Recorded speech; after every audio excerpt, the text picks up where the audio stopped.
Okay, so now we are at contact info collection. So for the consent to contact, we just want to get enough information that we can call them in a few days, and it's really important here that we get accurate phone numbers for them. So if the phone number is going to change or they're not sure where they're going to be staying the next couple days, just make sure you do a little bit of digging to make sure that the phone numbers that they're giving are going to be accurate. And also, we want to get enough information that we can send them a thank you letter for participating, just to kind of start that contact with them and get them used to that. So when you get to the end of the release of records section, just go ahead and fill in the name of the facility where the person was seen. For today, I'm going to put in that it was UNC Hospital.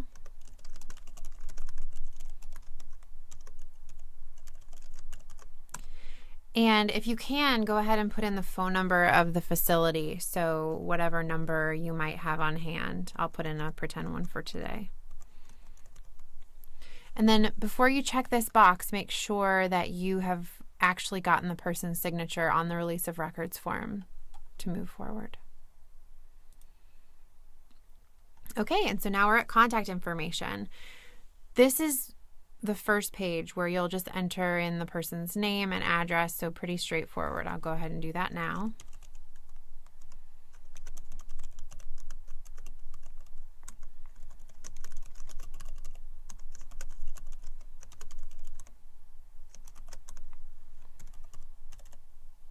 And once you've done that, it'll take you to a little bit more of a detailed page.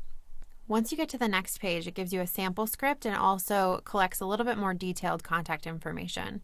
We want to make sure that we get as many phone numbers as possible for the person so that we're able to reach them in a couple of days to tell them about the full study. And we also want to confirm that those numbers will still be good in 2 or 3 days so that they'll be able to be reachable by those numbers. So again, try to get as many numbers as you can, and we also try to get instructions for whether they're willing for us to leave a message and things like that. So I'll go ahead and go through it. I'm going to enter in just a cell phone number now.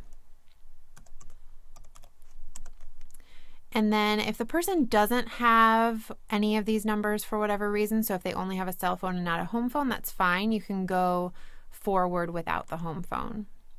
The other phone is some kind of alternate contact, so maybe a friend or a family member that they're willing to give us.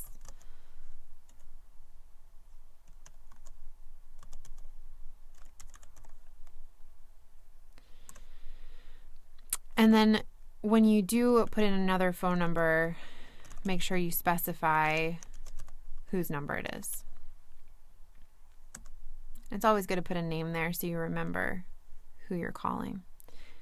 You'll ask the person which number is best to try first, and I'm going to go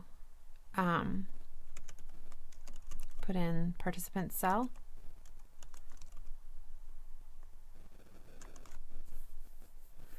And then ask them when a good time to reach them is. So after 5 p.m. is maybe what they would say. Or, don't call in the afternoon between the hours of 12 and 4. Whatever it is, just make sure you document if they have a time that they don't want us to reach out to them.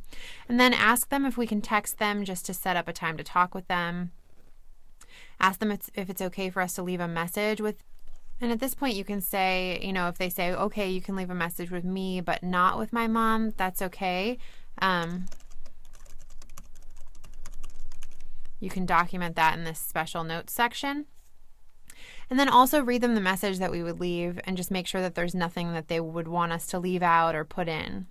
So if they're generally okay with the message but they don't want you to mention the study, you can put that in this special notes section as well.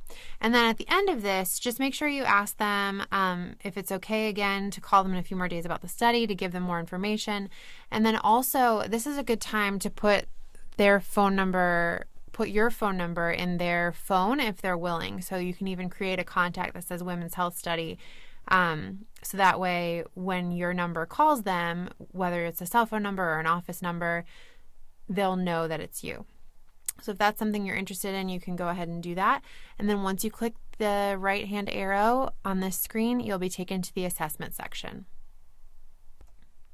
So at this point, go ahead and pause, and you can practice the consent to contact information on your own.